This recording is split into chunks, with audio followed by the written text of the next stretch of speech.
یہ ہے اصحاب کہف کا واقعہ. اصحاب کہف کا واقعہ. کہف کہتے ہیں غار کو. کہف کس کو کہتے ہیں؟ غار کو. تو یہ غار والے اصحاب، غار میں سونے والے اصحاب، ان کا واقعہ ہے جو اللہ پاک نے بیان فرمایا. ان آیات کے شان نزول میں آتا ہے کہ حضور علیہ الصلوۃ والسلام جا رہے تھے تو یہود میں سے بعض شرارتی علماء نے بے ادبی کا ارادہ کیا، حضور علیہ الصلوۃ والسلام کی بے ادبی کا ارادہ کیا. میں نے اکثر آپ کو بتایا علماء کے دو گروہ ہیں. ایک علماء حق ہوتے ہیں اور وہ بہت تھوڑے ہوتے ہیں، اور دوسرے علماء سو، برے علماء، شرارتی اور فسادی علماء ہوتے ہیں. تو یہ ہر دور میں یہ دونوں گروہ رہے ہیں. آپ سب کو اچھا بھی نہ سمجھیں اور سب کو برا بھی نہ سمجھیں. میری بات سمجھے کہ نہیں؟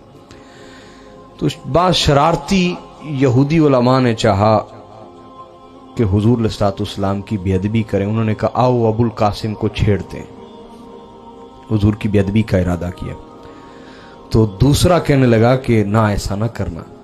کیا ہمیں پتہ نہیں واقعی اللہ کے رسول ہیں؟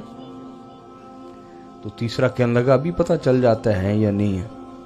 نشانیاں تو وہی ہیں جو ہماری کتاب میں، لیکن ابھی پتہ چل جاتا ہے. وہ تینوں آگے، حضور علیہ الصلوۃ والسلام جا رہے تھے، رستے میں آگے. انہوں نے کہا اے ابو القاسم، ہمیں 3 سوالوں کا جواب دیں. اگر آپ نے دے دیا تو ہمیں یقین ہو جائے گا آپ سچے رسول ہیں.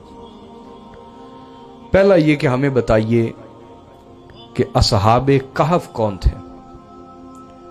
دوسرا یہ کہ بتائیے کہ ذوالقرنین کون تھے.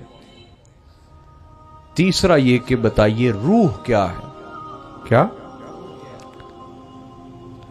تو اس پر اللہ رب العزت نے سورہ کہف نازل فرمائی اور اس میں تینوں جوابات عطا فرما دیے.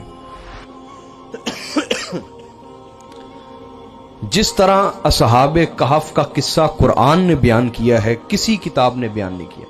یہ غور فرمائیے گا. ایک ایسا رسول جس نے دنیا میں کسی سکول سے پڑھا نہیں، کسی مدرسے سے پڑھا، دنیا میں کوئی اس کا استاد نہیں،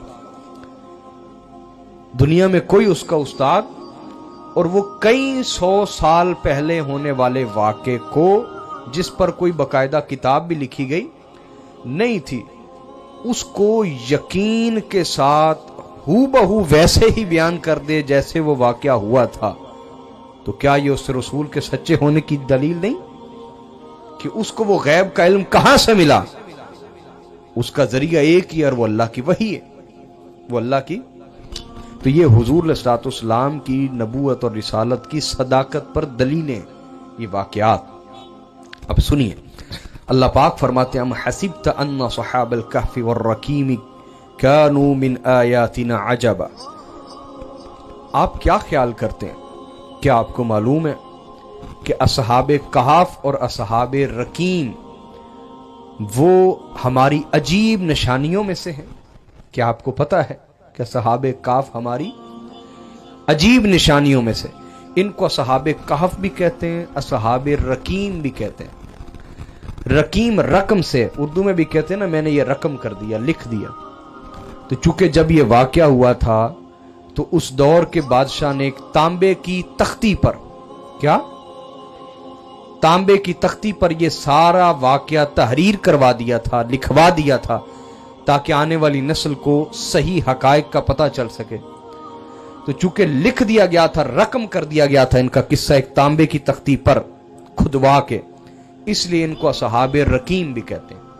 اصحاب، ان کا واقعہ لکھا گیا، رقم کیا گیا. میں کچھ بنیادی تفصیلات بتا کے پھر قرآن کی طرف آتا ہوں. ہوا یوں، توجہ فرمائیں، روم جو تھا، کیا؟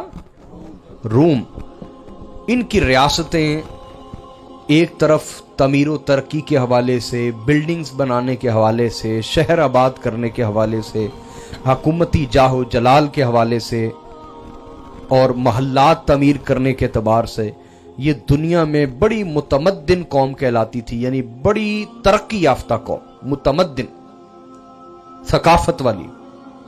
ایک طرف ان کا یہ حال تھا، اور دوسری طرف انسانیت کو کچلنے میں، ظلم کرنے میں، خون بہانے میں، قتل و غارت میں یہ لوگ درندوں سے بڑھ کر گرے ہوئے تھے.